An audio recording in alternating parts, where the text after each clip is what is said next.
You're on air with Charlene's Kitchen. We're going to make some barbecue ribs. Here's a picture of the ribs. It was one big slab, and I cut it into sections because I'm going to wrap this in foil. So now we're going to make our rub. A little bowl of all the ingredients that make up the rub. And I'm going to tell you it's a half a cup of brown sugar, 1 tablespoon of chili powder, 1 tablespoon of garlic powder, 1 tablespoon of onion powder, 1 tablespoon of smoked paprika, 2 teaspoons of salt, 1 teaspoon of pepper, 1 teaspoon of celery seed, a 1/4 teaspoon of cayenne pepper. And so now we're going to just let's see if I can. The last of all of this is my brown sugar. So I'm going to put that in there. We're going to mix this rub real well and then rub it on our ribs. I've got that rub all mixed up really nice. And so now we're going to put it on the ribs. I'm going to wrap them individually.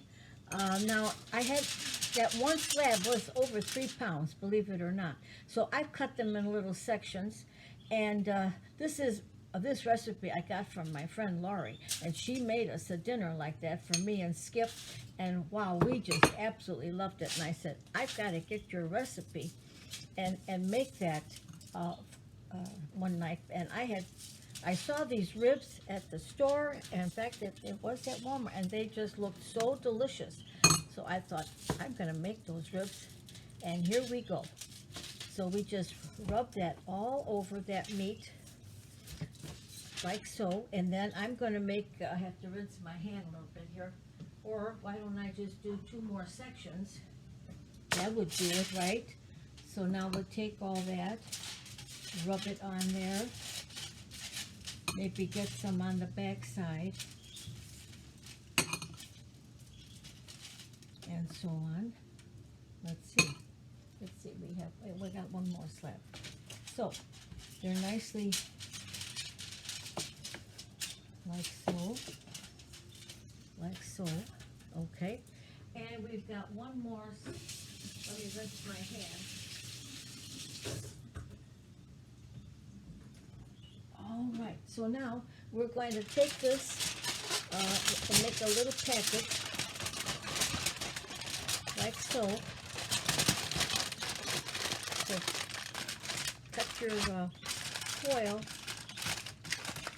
ahead of time, so you've got it all set up. And there's one little package, and I'm going to do the same with the next and put it in a pan, on a cookie sheet or on a pan. And there they are. And once again, just make your little envelope. And these ribs are so unbelievably delicious, juicy, and yet they were overcooked, because I've had them dry, I've had them overcooked, and so forth. So we're going to make the one more, put it in on our cookie sheet or a nice pan that I have, and put it in the oven at 350 for 20 minutes. And then we reduce the temperature to 200 for the next 2 to 2.5 hours. Okay. So now we have our 3 little packages of ribs, and I've got them all ready to go, and I put them on a little cookie sheet. I'm going to put these in the oven now, and then I'm going to get back to you while they're roasting. We'll make a nice barbecue sauce. Before I start that sauce, I want to show you something. I'm going to make some baked potatoes, and I might as well just throw them in while that pork is roasting. And I'd like to show you something. I have these really nice red potatoes that I bought, and I cut a little slit into the potato, and I put a little onion in that slit, okay? They're not really big potatoes, so just kind of make it fit there, like that. And that'll squish down. That cute? Okay, we're going to cut another one. Get that spoon out of the way, right? Okay, so now I'm going to cut it. Maybe I'll cut it the long way. Maybe I'll cut it the long way. I used to do this years ago, and I forgot all about it. And I thought, you know what? I'm going to make that because that's a meal that I won't have to worry about the potatoes. So I'm just going to break off a little onion and put it in there, like so. I'm going to make another little slit. And, you know, this way we don't have to worry. It'll be so good. Just put a little butter and some sour cream or something on there. There's 2. And I think maybe the long way was better because these potatoes are not really, really too big, you know. So we're going to do that. Put a little onion inside, like so. Oh, it's sticking in there. I'm going to push it in there. And now we'll do another one. Maybe I'm just going to do 1. I don't know if you like onions like I do, but I really do enjoy a nice onion. And it just gives another flavor to that, to it. Just a little flavor. Okay, so now, here, let's see. Like so. And then I'm going to put a little salt on that, like that, okay? I'm going to take each individual little potato, and I'm going to make a little pocket for it, like we did. Here's our potatoes with the little onion. Put a little salt on it. You know what else? I think a little dab of oil wouldn't hurt. I'm going to put a tiny bit of oil on there. Just a little bit, okay? Like that. And I'm going to wrap this up. Wrap that little potato up. And it's going to go, the ribs are already in there. I'm just going to put them right alongside the ribs. How about that? Let's put a little oil on that potato. Lube it up, right? A little salt. There we are. Wait, let's see, will it fit better this way? We could do it. We could try it. It's going to have the same outcome, I would think. So here we go. Make a little shellfish. Seal it up. They're going to be in there, and you know, after they're in there a while, I might check them and give them a stab, see if they're done. But I mean, it's just a break, something more you don't have to think about. Okay, so there we are. Salt it up. Make a little package. Everybody gets a potato and some ribs, and they're all in little individual packages. You can even eat it outside on a nice fall night. How about that? Little oil, little salt, little package. I'm going to pop those right into the oven alongside those ribs. Here we go. I pulled those ribs out for a second just to show you that there's enough room on this cookie sheet. I'm just going to put these little packages of potatoes right on top of that whole thing. Put it all in the oven at one time. Okay, so I put into a frying pan a tablespoon of some rendered bacon fat that I had. You know, I always tell you, when you fry up some bacon, save it. Save it for about a week. It's fine. You can use it. It's wonderful for frying up stuff. This is 2 sticks of celery and about a half an onion, the part of the onion that I was using to put into those baked potatoes. And so here we go.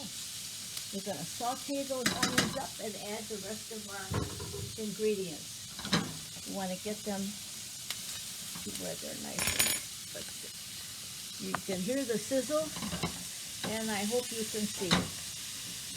Get that down there a little bit. Just so they're just a little tender. Now, what we're going to do now is we're going to build this sauce. And it's going to be, you're going to need a can of stewed tomatoes. And what I did is I just,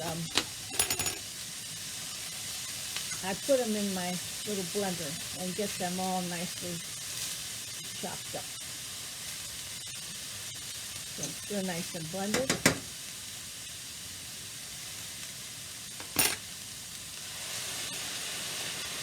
Add those stewed tomatoes. Keep on cooking, girls. Keep on cooking. Now I'm going to put in a tablespoon of tomato paste at the bottom of that. Get that sizzling down there.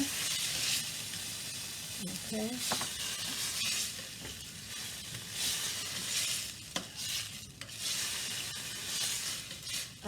I don't think Mom used tomato paste, but I like it because it thickens up my sauce a little more. Okay. That looks like it's getting somewhere. And now we're going to add some ketchup.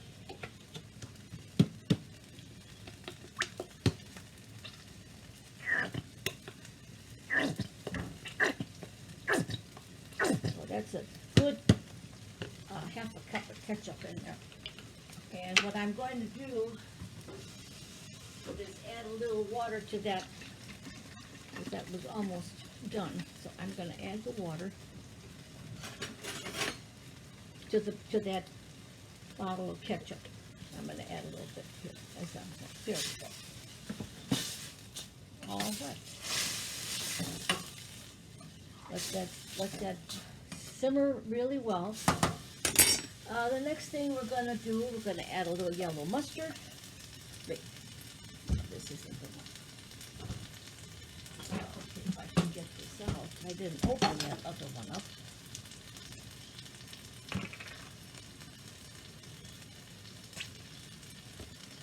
Okay.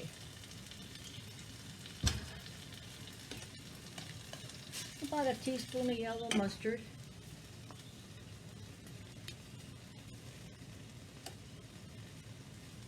Okay, some honey.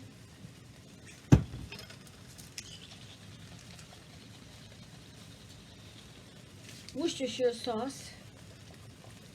Don't forget to shake that bottle before you throw it in. Now, what's going to save me a lot of time is, I had a leftover that rub.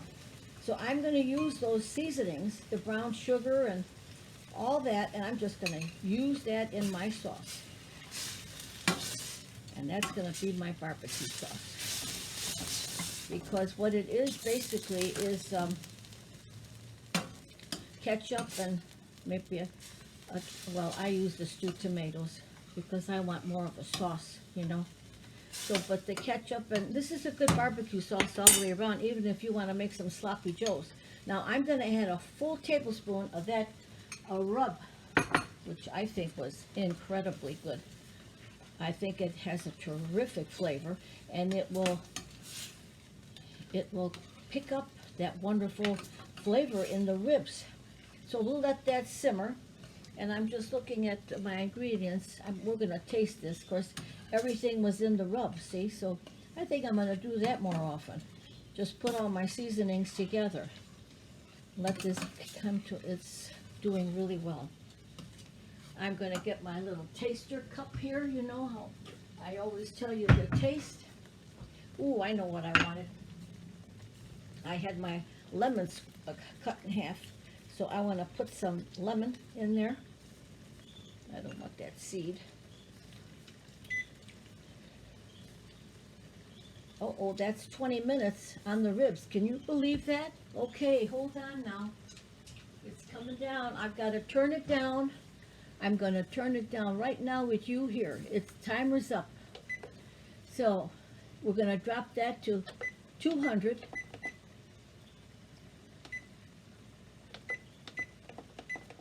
Start 4. I'm going to check it, let's see, for 2 hours. So I'm going to put for an hour first, and I'm going to check it. And there it goes. So, wasn't that something? Right as we were talking, the first 20 minutes. Now that goes for about 2 hours, so I'm going to check it in an hour. I'm going to check it because I want to see if my potatoes are done. So I'll just pull them out, and there'll be it. And a little bit more lemon juice. And let's give this a taste test, okay? Let's give it a taste test to see where we're at.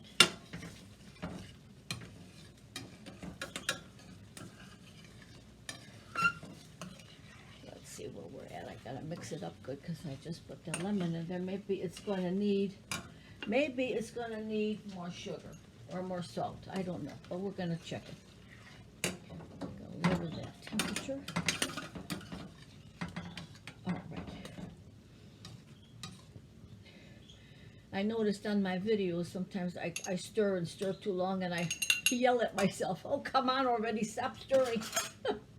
All right, let's give this a taste, huh? Let's give this a taste. Let's see.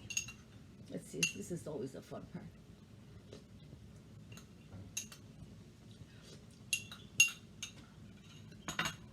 What it's telling me is use the rest of that rub, because everything that I wanted was in there. And let's see now. I might add a little more sugar. I'm going to see. So I had about a good, I'd say 4 tablespoons or so left over of that rub. Now, if you're making more ribs, you might not have that left over. Just measure that all out again. That's a terrific recipe of seasonings that you can't beat it. That's the whole thing. That's the whole deal. Let's just get that down here and try that again. So, you know, use your seasoning rub that was left over if you have it. If you don't have it, mix them up again, right? Mix them up again, because if you use 2 slabs of ribs, if you have a bigger family, then you're going to need more rub. That did it. We're all done. See you back when those ribs are done, and we'll slather on the sauce, and I'll show you what you do next. When after the ribs are done, we put the sauce on, we throw it under the broiler, and we let it just cook up on top so it gets a little crusty. You know, I retasted that sauce again, and for me, it just didn't have the bite it needed. So I added 3 tablespoons of vinegar and 3 tablespoons of brown sugar. And now it's got that kick. I should have remembered to put the vinegar in. After I taste that, I don't know, something's missing here. It's the vinegar. So put some vinegar in there. To that, what we were saying, 2 to 3 tablespoons, again, to your taste, okay? We'll see you soon. So get a load of these ribs, huh, guys? I took those out of those little packages we made, and I put them on this pan that I have to, it's a little broiling pan, actually, that I got, my mother got from my Busha Shortkusky. Of course, I covered it with foil, and we've used it all these years. I don't know how long. And there's our the little baked potatoes that I cut and put little onions in. Doesn't that look delightful? Well, there goes my timer. I put this on a timer because so then I laid it on there and slathered my sauce that we made. You remember the barbecue sauce? There it is. And you can buy jarred barbecue sauce. You don't have to make your own. Look, make it easy for yourself. But it is a nice thing to know how to make, and it doesn't take that long. How about that, huh? Oh, fall, ribs, pumpkins. We are loving life. Well, here we go. I put them on the plate. I wanted you to see how tender they are. Look at this. Don't forget to cut your coleus. Put it in a little bottle like this, and look at the root system on this thing. Coleus and begonias. They've even got flowers growing. I like them just in the jar, and I could plant them, but I'm not going to right now. I wanted you to see something. These ribs are, sorry, I gotta do this. Oh my, you know what? They're like no other ribs I ever made before. And I was never a rib person to begin with. But when Lori made them and brought them for us for dinner, I said, I have to make that. I'm going to call these Laurie's ribs. Okay. She came up with this idea about this little package thing too. And the little baked potato with that little onion inside. Wrap it in those little packages that we made. Put it all in the oven at one time in 2.5. In fact, when I finished it, when I turned the oven off, it was 2.5 hours. And I turned the oven off and I just let them in there till they cool down. But here's the beauty of this. Just look at this rib. And it's got a chewy kind of inside you. You ever had them where they're browned up to nothing. Inside, they're dry. This isn't like that. And I think it's because they are in this little pouch. And it's like, I don't know. But it's just,